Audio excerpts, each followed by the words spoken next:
Bueno, voy a iniciar la clase número 10, ¿ya? Y este primer tema es el uso de la carta de Smith para líneas con pérdidas. Sabemos nosotros que la carta de Smith está construida para líneas sin pérdidas. Entonces, vamos a ver aquí qué hay que hacer para utilizar ese gráfico cuando la línea tiene pérdidas. Para eso, vamos a recordar que la impedancia normalizada en función del coeficiente de reflexión de voltaje está dada por esta ecuación, ¿no? Entonces, aquí tenemos la impedancia normalizada en función del valor del coeficiente de reflexión de voltaje. Y como son líneas sin pérdidas, entonces para este caso, este coeficiente de reflexión de voltaje es en la carga y que tiene módulo y tiene ángulo. Pero como la línea no tiene pérdidas, el módulo es constante, ¿sí? Eso era. Y entonces, por eso el lugar geométrico del coeficiente de reflexión era un círculo. Muy bien. ¿Qué más teníamos en líneas sin pérdidas? Que el coeficiente de reflexión de voltaje, ¿sí?, tenía módulo y tenía un ángulo, ¿no? Esto es en función de la posición. Si calculamos el coeficiente de reflexión de voltaje en la carga, ¿no es cierto?, se puede poner también de esta manera, ¿no? El coeficiente de reflexión de voltaje en una posición Z o en la carga está dado por esta expresión. Entonces, para una cierta posición Z, va a estar dado por el módulo, que es el ρ en la carga, coeficiente de reflexión de voltaje en la carga que no cambia, ¿sí? Y por ese fasor que está ahí, ¿no? Este fasor que sería 2 beta por Z, que es la fase. Entonces, este es el módulo en la carga y esta es la fase. Esto no cambia porque es constante a lo largo de la línea. Lo único que va cambiando la fase. Entonces, esto tiene sentido cuando Z es negativo, entonces eso va cambiando la fase, pero el módulo se mantiene constante. Entonces, podemos generalizar nosotros y decir también entonces que el coeficiente de reflexión de voltaje en un punto Z cualquiera es igual a la magnitud del coeficiente de reflexión de la carga, que no cambia y solo cambia su fase, ¿no? Y la fase se obtiene sumando estas dos fases. Esta es otra forma de escribirlo. Esta está más específica. ¿Por qué? Porque ahora, ¿qué va a pasar cuando la línea tenga pérdidas? ¿Sí? Va a tener que aparecer la constante alfa, la constante propagación, ¿no? Entonces, en esta expresión vamos a escribir de la siguiente manera ahora, ¿ya? Coeficiente de reflexión de voltaje en cualquier posición Z va a ser este B sobre A, que es el coeficiente de reflexión en la carga, y aquí ya está 2 por Z y alfa más J beta. Aquí está el alfa, ¿sí? Este alfa que no se considera aquí. Entonces aquí ya está la pérdida. Esto se puede escribir de la siguiente manera, porque esta parte, ¿sí?, lo podemos escribir como el coeficiente de reflexión en la carga, B sobre L, ¿sí?, multiplicado por este factor. Entonces, B sobre A, le sacamos el módulo y es ρ L, es en la carga. Esta sería y la magnitud estaría dada por esta expresión, ¿no? Entonces, aquí está multiplicado por esa exponencial, pero como el z es negativo, este es una exponencial decreciente. Entonces, el módulo empieza a disminuir, ¿sí?, cuando nos movemos de la carga hacia el generador. Y obviamente la fase va variando. Esta es la fase en una posición Z y este es el ρ L en la carga, ¿no? Este es θ sub L en la carga. Entonces la diferencia está en este factor. Este es el factor que hace disminuir el módulo del coeficiente de reflexión conforme nos movemos desde la carga hacia el generador. La diferencia, que en este caso era constante, sin embargo, ahora el módulo va decreciendo. Cuando hacemos el gráfico del coeficiente de reflexión para línea con pérdidas, ya no tenemos el círculo, sino teníamos un espiral. Bueno, entonces, si trabajamos con esto y utilizamos de nuevo el factor ahora, este factor normalizado, lo podemos escribir así también, ¿no? ¿Sí? Si se añade el efecto de la atenuación, que es 2 alfa por z, al avanzar cierta distancia z, entonces desde este de 2,83 y esta de 2,73, vamos a llegar a esta expresión. ¿Bien? Ahí está. Ahora ya es el z sombrero, pero con el factor alfa. ¿Sí? Esto es. Entonces, aquí se ve que el factor de atenuación va a afectar solamente a este módulo, ¿no? Porque este es complejo, entonces este valor real va a afectar a este. Y así sería, entonces, la impedancia normalizada para una línea con pérdida, ¿sí? Esto todavía lo podemos ordenar mejor, ¿no? Podemos escribir esto de otra manera, ¿sí?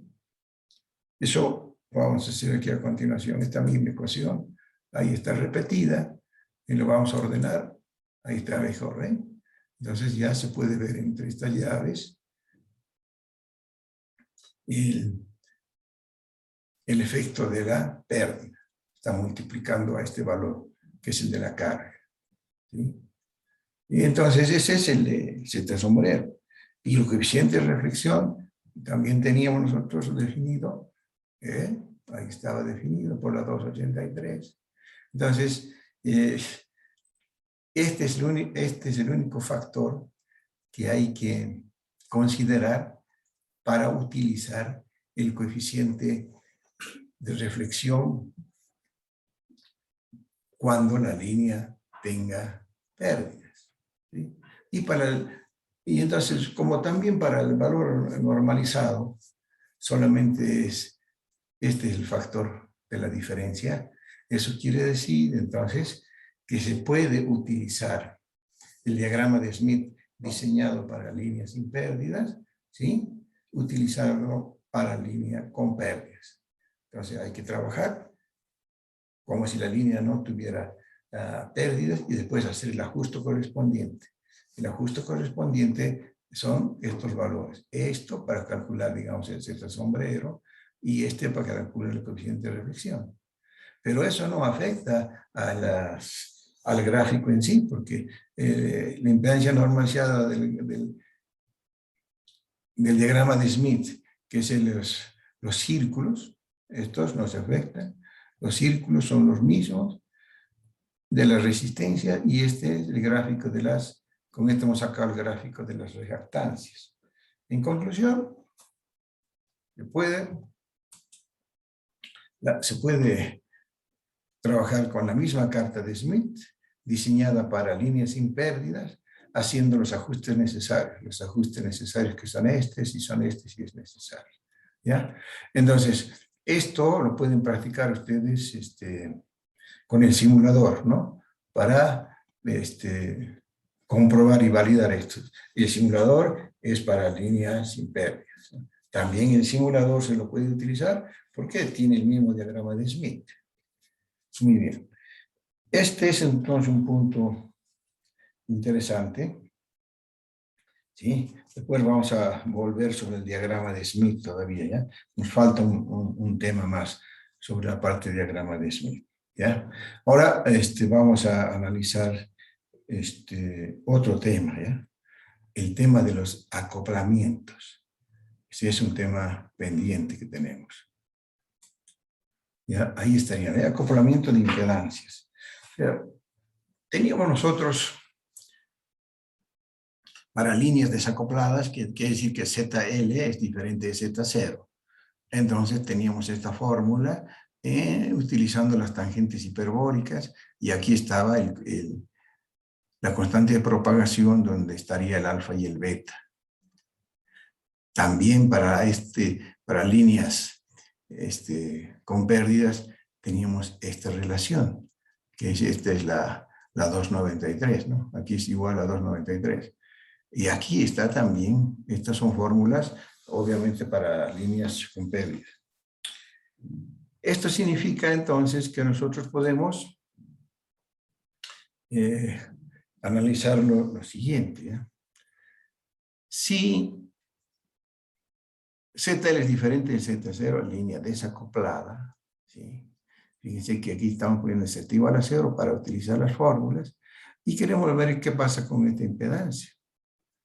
Y por la fórmula sabemos que la impedancia Z va a ir variando. Si nosotros nos movemos del generador hacia la carga y llegamos a una cierta posición Z cualquiera, esta posición Z es este valor de Z va a depender, ¿sí?, de, obviamente, la posición, de la constante de propagación y de las características de la línea y de la distancia también, medida desde 0 hasta esta posición, ¿sí? Y como aquí, ahí están las líneas, digamos, hay diferencia, no está la línea acoplada. El acoplamiento consiste en hacer algo cerca a la carga, ¿sí? Básicamente poner acá unos pedazos de líneas de transmisión cerca a la carga, ¿sí?, para, en lo posible, evitar que existan el voltaje reflejado. Porque nosotros sabemos, cuando estos son diferentes, hay un voltaje incidente que se va propagando, y ahora como la línea tiene pérdidas, se va atenuando con una cierta velocidad y llega en un cierto tiempo a este punto, y como aquí hay desacoplamiento, algo de voltaje o algo de potencias se consume por la carga y lo demás vuelve. Ese es el voltaje reflejado. Ese voltaje reflejado, que también va variando, va disminuyendo, se va atenuando hasta llegar de nuevo hacia el generador. Y por eso hemos hablado de voltaje incidente y voltaje reflejado cuando esto no están acoplados. Entonces, para simular eso, hay que buscar que en este punto, y en ese consiste el acoplamiento, ¿sí?, buscar que el coeficiente de reflexión de voltaje cerca de la carga sea 0, aquí, sea 0. ¿Por qué? Si eso es 0, el ROE va a ser 1 y la eficiencia debe ser 100%, ¿sí? Entonces, vamos a tratar que vuelva el menos voltaje posible, ¿sí? De eso se trata los sistemas de acoplamiento. Hay varios sistemas de acoplamiento, ¿ya? Y la idea será entonces qué sistemas hay que poner por acá cerca a la carga para evitar que exista voltaje reflejado. De eso se trata. Y entonces dice, estamos buscando sus sistemas de acoplamiento, ¿ya? ¿Cómo se puede hacer eso? Va a depender del tipo de la carga ZL.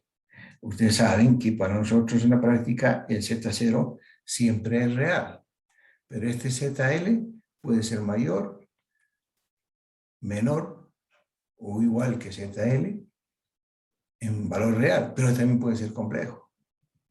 Y bueno, si es complejo tiene su parte resistiva y su parte reactiva, que puede también ser positiva o puede ser negativa, ¿no? Y no siempre se va a poder hacer un acoplamiento ideal, ¿no? Entonces hay que aproximarse. Por ejemplo, ustedes dirán, ¿por qué no ponemos aquí cargas puramente resistivas y solucionamos el problema? Porque siempre va a ser más fácil, ¿no es cierto?, acoplar cuando ZL es resistivo y Z0 es resistivo. Pero hay casos en que no se puede eliminar la parte compleja. Por ejemplo, en el diseño de un transistor según sea su configuración va a tener una impedancia de entrada también. Esas impedancias de entrada en transistores de potencia, por ejemplo, son complejos. Entonces ahí no se puede hacer nada, ya tenemos aquí un valor complejo y que no se puede modificar y hay que buscar la adaptación adecuada con un pedazo de línea aquí que es puramente resistivo. ¿Sí? Bueno, de eso se trata. Y tenemos que analizar todos los casos posibles, ¿no? Y las soluciones estarían dadas en la siguiente presentación de esta manera. ¿Miren? Este va a ser el primer caso. Este lo vamos a llamar adaptador. Tiene diferentes nombres. ¿Miren? Acopladores, equilibradores reactivos. Su función es eliminar las reflexiones lo máximo posible. A causa del ZL es diferente de Z0, entonces acá está volviendo un voltaje reflejado. Entonces este va a ser el objetivo de eliminar. A partir de aquí no va a haber voltaje reflejado. Ese es el objetivo, por eso se le llama equilibradores reactivos, básicamente, o si no, acopladores, adaptadores, o en inglés, esto, ¿no? Que es un pedazo de la línea de longitud. Son diferentes nombres para el mismo sistema, ¿no? Hacer algo para evitar el voltaje reflejado de la carga hacia el generador. Eso obviamente se hace cerca de la carga, en todo lo posible. Muy bien, este sería el primer caso. Entonces quiere decir que aquí va a haber una cierta impedancia, ¿sí? Aquí es cualquier valor ahora, ¿no? Puede ser real, complejo. Habrá, y a cierta distancia que hay que calcular con un cierto objetivo, ¿sí? Este tiene un cierto objetivo. Y después de esa distancia LA se utiliza un pedazo de línea de transmisión de impedancia ZA, Z de adaptación, y de la longitud lambda sobre 4, porque aquí estamos considerando que tenemos un sistema que nos está aplicando una longitud lambda, ¿no? Entonces, lambda sobre 4, lambda del generador sobre 4, es la longitud de ese pedazo de línea de transmisión. Entonces, aquí tienen Z0, aquí tienen un pedazo de la línea de transmisión que se llama Z de adaptación, es otra línea, y aquí se continúa el Z0. ¿Sí? Este es el primer sistema, es un adaptador interesante. Y ahora, ¿y por qué básicamente se utiliza esta distancia LA? Esta distancia LA, ¿sí? Se utiliza cuando este ZL tiene un valor complejo. Entonces el ZL va a tener una parte real y una parte compleja. Entonces, como ustedes saben, este pedazo de línea, según su tamaño, puede comportarse como valores puramente reactivos, positivos o negativos. Entonces, el pedazo de esta línea de transmisión de longitud LA tiene la función de eliminar la parte reactiva del ZL. Entonces, en esta posición, ya la impedancia vista hacia la carga es puramente resistiva. Entonces, la adaptación va a ser de ese valor que es puramente resistivo con este valor Z0 que es resistivo. ¿Quién hace esa adaptación? Este pedazo de línea. Esa es la función. Entonces hay que saberlo calcular y vamos a sacar las fórmulas para poder diseñar este pedazo de línea de transmisión de longitud lambda sobre 4. Ahora el detalle con esto es que la impedancia de la línea, esta ZA, ¿sí? Puede salir un valor y nos sale en la práctica un valor cualquiera, ¿no? Pero ustedes saben que las líneas de transmisión no tienen valores arbitrarios, sino tienen algunos valores comerciales, ¿sí? Les puede salir, por ejemplo, ZA, no sé, digamos, 80 ohmios, ¿no? Y un pedazo y una línea de transmisión con 80 ohmios no van a encontrar. Podrán encontrar 75, digamos, el más próximo, pero no estamos adaptando correctamente, ¿sí? Entonces, en la mayoría de los casos hay que construir ese pedazo de línea de transmisión, ¿ya? El ZA, ZA, porque puede salir un valor cualquiera que va a depender de la parte de la resistencia que se ve, de la impedancia que se ve de aquí para allá, que es puramente resistiva, porque ya hemos dicho esa es la función de eliminar la parte reactiva de este pedazo, y entonces la fórmula van a ver ustedes que nos pueden salir valores arbitrarios, no necesariamente valores comerciales, quiero decir. Esa es una manera. Otra forma es, también cerca de la carga, hacer esto, ¿sí?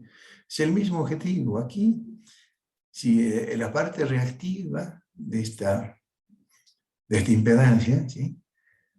Nos vamos a desplazar y vamos a eliminar. O sea que en este punto, la función de este pedazo de línea es eliminar la parte reactiva. Lo mismo que hacía esta parte aquí. Pero ahora ya no ponen estos dos puntos. Aquí ya si nosotros miramos la impedancia desde esta posición hacia la carga, ya va a ser puramente resistivo, ¿sí? Porque está eliminado.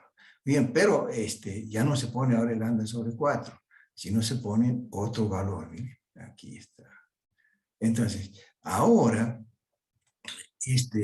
el conjunto, todo este conjunto, más este pedazo de línea de transmisión, que aquí está cortocircuitada, son un pedazo de línea de transmisión, hace la misma función de eliminar la parte reactiva de la carga. Pero está haciendo ahora, aquí sería un pedazo de línea de transmisión, digamos aquí en serie con la línea. Sin embargo, aquí está conectado en paralelo con la carga. Este sería el pedazo de línea de transmisión, de longitud L1 y cortocircuitada. Aquí está. Ese es el segundo caso. Vamos a ver ese sistema de adaptación. Estos son los dos sistemas de adaptación que vamos a analizar y que utilizo en los laboratorios, en los exámenes. Estos, ¿sí? Así como esta está diseñada para lambda sobre 4, quiere decir que si este sistema lo hacemos trabajar en otra frecuencia, entonces este sistema ya no va a estar adaptado adecuadamente, porque depende de lambda sobre 4. Habría que poner otro pedazo de lambda sobre 4, porque depende de la lambda de operación. O sea, vale para una frecuencia. Puede servir, sí. Ustedes tienen una sola portadora, les puede servir. Pero si hay casos en que van a tener o que sintonizar o que transmitir a otras frecuencias, entonces este sistema está limitado, porque solamente vale para un determinado lambda. Lo mismo que este. Vamos a calcular esta longitud y esta para un determinado lambda. Si se cambia el lambda, entonces la adaptación ya deja de tener su valor óptimo. Entonces, la idea es diseñar otros sistemas que mejoren el ancho de banda de funcionamiento. Cuanto mayor ancho de banda tenga, el rango de operación va a ser mejor.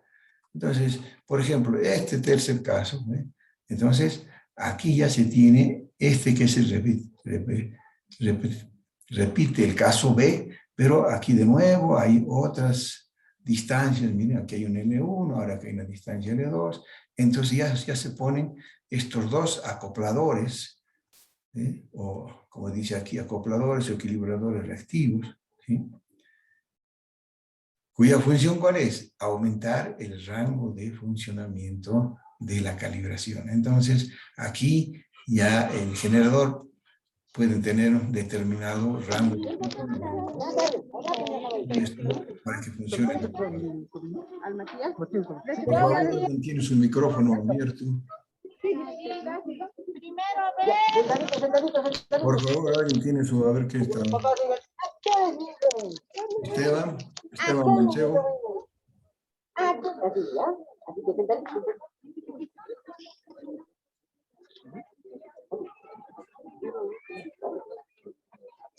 Bueno, por favor, Esteban Manchego tiene su micrófono abierto. Gracias. Bueno, entonces decía, con esto se mejora y ya se puede operar en ciertos rango de frecuencias. Y se va a mantener más o menos la adaptación. De nuevo aquí, a partir de este punto, ya se minimizan el voltaje reflejado. Pero si se quiere ampliar más el rango, entonces ya hay con 3 equilibradores, ¿eh? L1, L2, L3, y aquí hay L1, L2 y L3.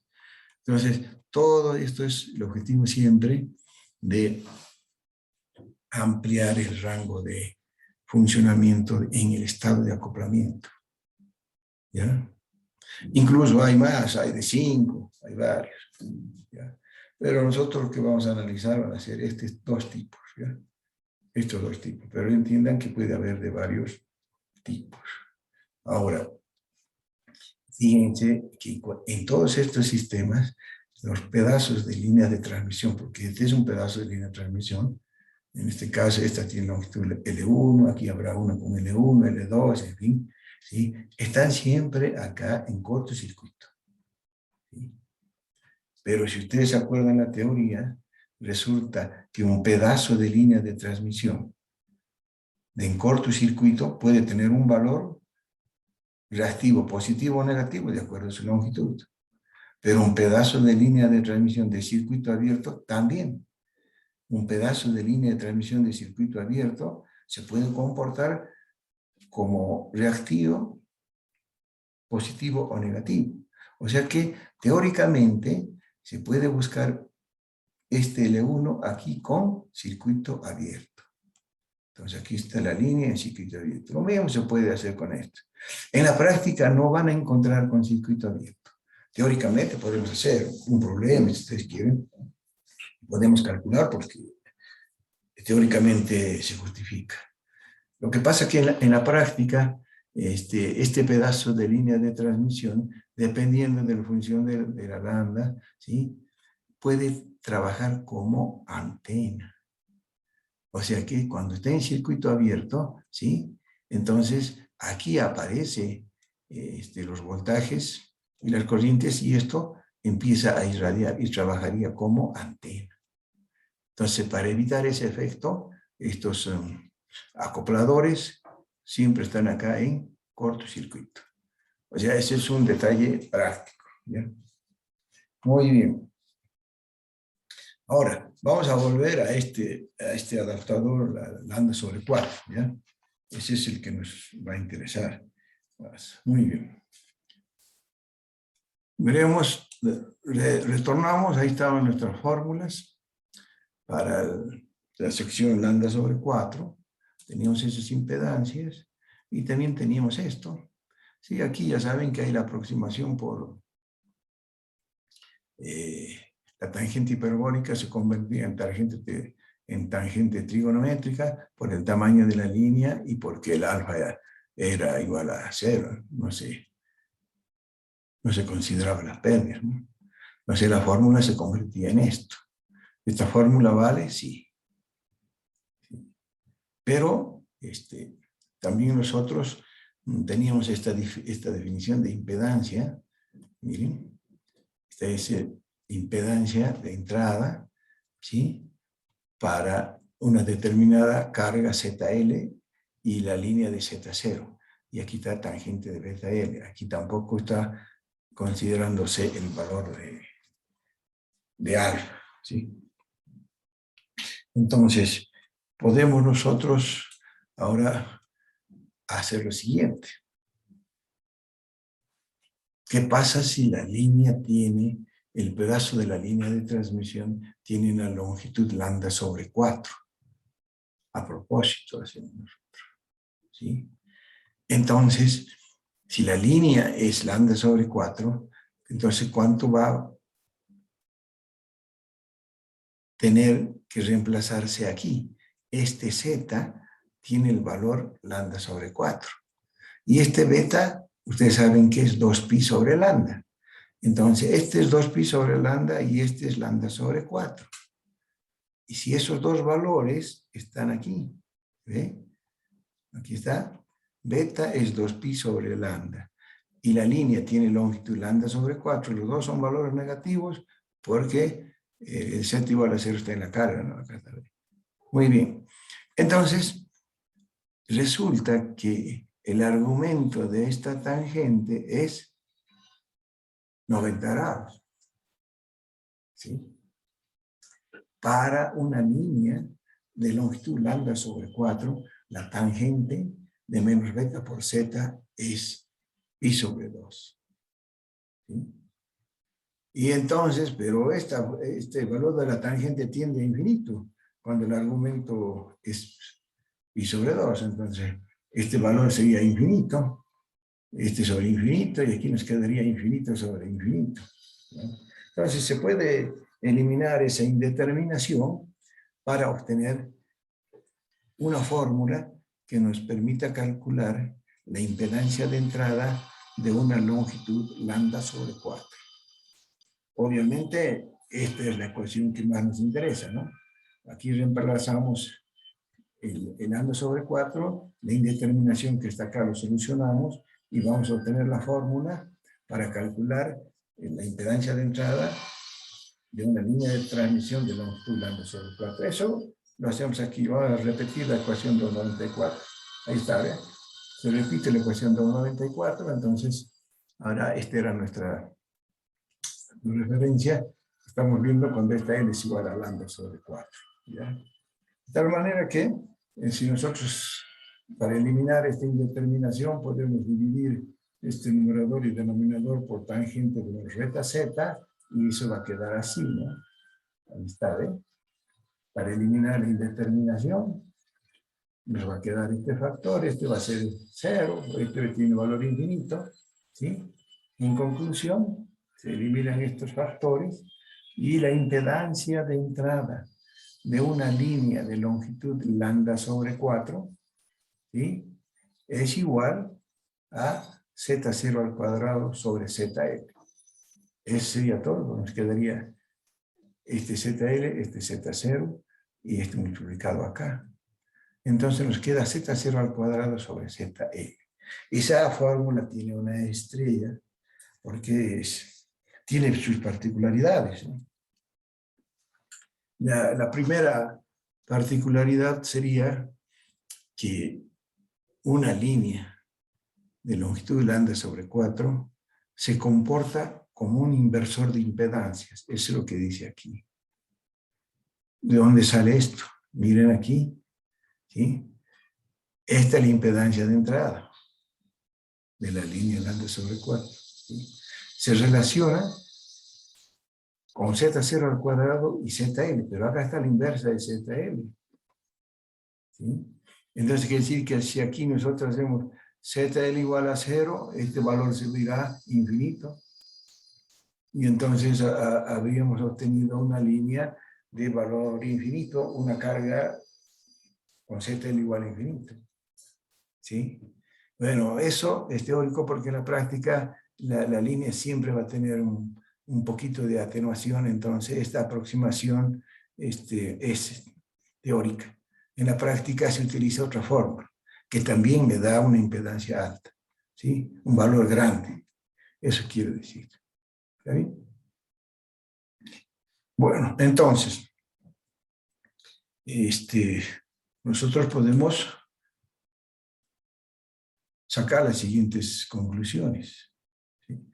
Si la línea termina en cortocircuito, en su entrada se obtiene el equivalente a un circuito abierto, o sea que la impedancia infinita, ¿no? Teóricamente es esto. En la práctica, debido a las pérdidas de la línea, aunque sean pocas existen, entonces se va a obtener el circuito abierto más perfecto y se va a tener una gran impedancia de entrada. O sea, si ustedes quieren obtener algunos valores de impedancias grandes, ¿sí? No lo van a poder encontrar con facilidad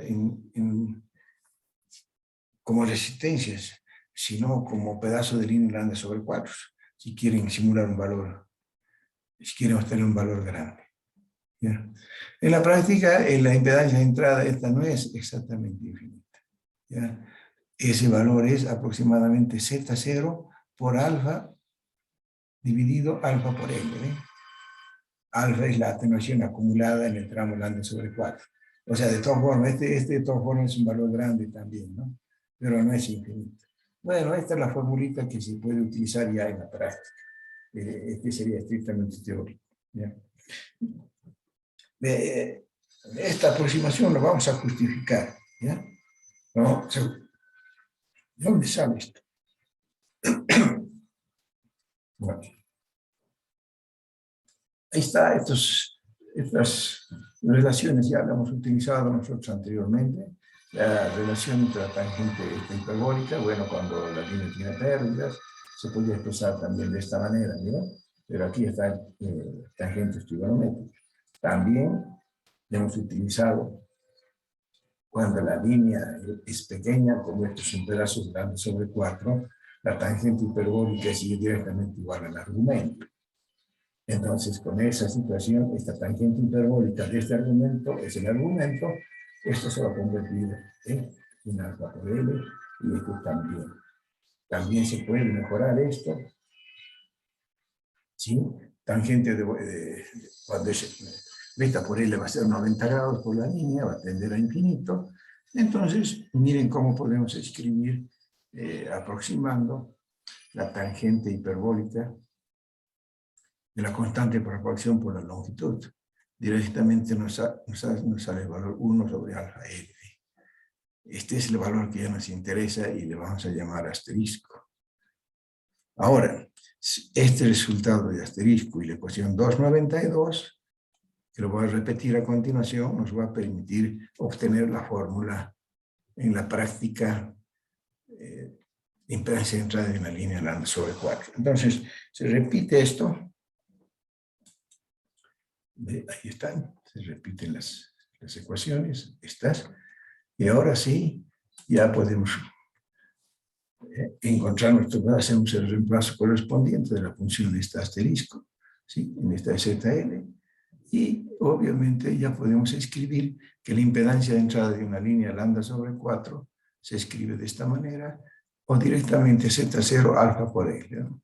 Esta es más o menos la justificación de la fórmula que ya lo había anticipado yo, ¿sí? Ese sería el objetivo, entonces, ¿no? De dónde sale ese valor grande de pedazos de líneas de longitud lambda sobre 4. Yes. Muy bien. Entonces, ahora vamos a volver a lambda sobre 4, porque hemos dicho cómo debe funcionar, pero no hemos calculado las fórmulas que rigen a ese sistema de acopladores, ¿no? Eso lo vamos a hacer aquí a continuación. Ahí tenía, este era nuestro esquema de la figura A. Ahora ya tenemos la fórmula de la impedancia de entrada de una línea de longitud lambda sobre 4, Z0 cuadrado sobre L. ¿Vale? Entonces, ¿ahora qué hay que hacer? Bueno, quiere decir, ahora, ¿cómo vamos a calcular nosotros esta ZA? Esta ZA, si es longitud lambda sobre 4, va a adaptar la línea en este punto E, digamos, la impedancia ZB, que se ve hacia la carga. Entonces, este valor ZB es la carga de la ZA. Y la entrada de la ZA es Z0, ¿no? Entonces, esa es la condición de adaptación para esta impedancia, ¿no? Entonces, la impedancia de adaptación está dada en función de la carga y de la impedancia de entrada, que en este caso sería Z0. ¿Está bien? Entonces, nosotros tenemos este valor ahora. Si le aplicamos la impedancia de entrada ZI a este pedazo de línea, ZI, este pedazo de línea, va a ser ahora Z al cuadrado sobre ZB, ¿no? Z al cuadrado, estamos haciendo esto, ¿ve? El Z0 al cuadrado en el caso sobre ZL, ¿no ve? En este caso el ZL es el ZB, ¿no? Entonces la impedancia de entrada va a ser Z al cuadrado sobre ZB. Esta es la fórmula para calcular la impedancia de entrada de esta ZI, relacionarlo con la ZA y el ZB. ¿Cuál nos interesa? La ZA. ¿Sí? Podemos despejar a ZA de acá, pero necesitamos este valor ZB. ¿Sí? Pero se puede de aquí despejar sin problema y por eso se puede escribir esta relación. Miren, acá estoy repitiendo. Ahí está B, ZI, Z al cuadrado sobre ZL. De aquí se despeja ZA y sale Z0 sobre ZL. ¿Ya ve? Esta se llama la media geométrica. Muy bien. Este era el caso del pedazo de la línea de transmisión cuando la lambda sobre 4 estaba a una distancia de la carga, ¿no? Eso sí, lo vamos a repetir en esta presentación. Aquí está, ¿no? Aquí hemos hecho eso. Entonces, este desplazamiento me va a eliminar la parte reactiva, como les decía. Entonces, esto tiene la parte resistiva y la parte reactiva. Con esto eliminamos la parte reactiva. ¿Sí? ¿Sí? Aquí tiene un valor, aquí tiene el que va a eliminar. Si aquí es positivo, valor negativo. Si aquí es negativo, valor positivo. Cosa que esto siempre sea un valor real. Y esa es la fórmula que viene aquí. Y por eso nos despejamos el ZA. Y el ZA me va a salir un valor real. Hemos hecho eso. ¿Ya? Ahora, nosotros si aplicamos nuestra formulita, repetimos ahora, aquí está la fórmula, ¿ve? Ya está aquí despejada. Cuando el ZL no tiene la parte reactiva, no hace falta ese tramo del LA. Entonces, directamente la carga se puede poner al acoplador lambda sobre 4. ¿Está bien? Entonces, en este esquema funciona cuando el ZL es puramente resistivo. ¿Está bien? El otro era más general. Si el ZL era reactivo, hay que poner un pedazo de línea de transmisión aquí antes de acoplar la carga. Pero si esto es puramente resistivo, lo ponemos directamente, como en este caso. Ya no hace falta el LA. Eso simplemente quiero decir. ¿Está bien? Bueno, entonces podemos simplificar esto. Ya tenemos nuestra media geométrica, ya tenemos nuestra fórmula, ahora sí están todos los valores, ¿ve? Este valor es entonces cuando aquí es reactivo. Y si no existe, se acopla directamente. ¿Ya? De tal manera, entonces, ya nuestra ZB siempre va a ser real aquí, porque esa va a ser la función de eliminar. Y en ese caso el Z0 va a estar dado por esta fórmula y el ZB de esta manera. Eso ya sale de la ecuación fundamental que hemos tenido. Bueno, entonces en resumen, para un adaptador lambda sobre 4 hay dos condiciones. La primera condición es cuando el tramo lambda sobre 4 está a una distancia LA de la carga. Esto ocurre y es obligatorio cuando la ZL tiene la parte resistiva y una parte reactiva. Esa parte reactiva es eliminada por esta línea de transmisión para obtener en estos puntos puramente un valor resistivo. Entonces es lógico que cuando esto es puramente resistivo no hace falta este tramo y la carga se acopla directamente hasta aquí. ¿Ya? Bueno, ahora, como les decía anteriormente, ese valor del ZA que despejan aquí, este es un valor cualquiera, estos son valores normalizados, digamos, ¿no? Pero este es un valor cualquiera. Entonces, al multiplicar y sacar la raíz cuadrada de acá, nos va a salir un valor arbitrario del ZA.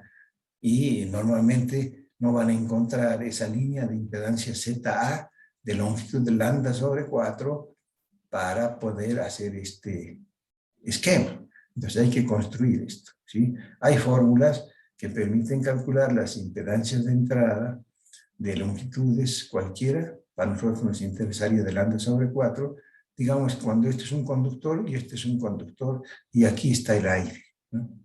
Si aquí está el aire, entonces tenemos que calcular la longitud de alambres, acá, digamos, alambre de cobre, de ciertas dimensiones, y otro alambre de cobre acá. Aquí con el aire me tienen que dar la impedancia ZA. O sea, ¿qué nos está haciendo falta? Las fórmulas que me permiten construir este adaptador lambda sobre 4.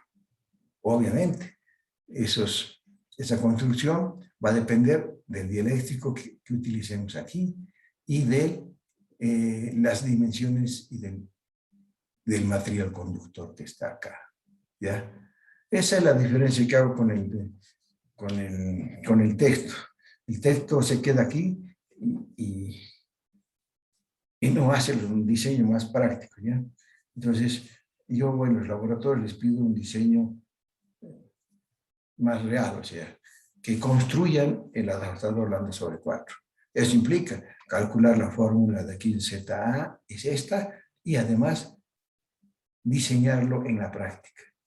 Esto se puede hacer también, digamos, con un cable coaxial, lo pueden hacer, sí, porque es simple que cumpla con esta adaptación, ¿no? Claro que después este va a ser un cable coaxial, aquí va a tener el conductor y en la periferia el otro conductor, y cómo se acoplamos si esta es una línea bifilar, ¿no? Entonces, si esto fuera un cable coaxial, y este es obviamente el cable coaxial, y este es otro cable coaxial, la adaptación de estos conectores es mejor, ¿no? Pero volvemos de nuevo en que estos valores de ZA pueden ser arbitrarios. Entonces, hay fórmulas para, digamos, no construir en total el pedazo de cable coaxial que nos hace falta, sino simplemente variar la permitividad del dieléctrico para que un cable coaxial que ya está construido de determinadas dimensiones se le cambie el dieléctrico para buscar este valor. Entonces ya le estoy hablando de que en la práctica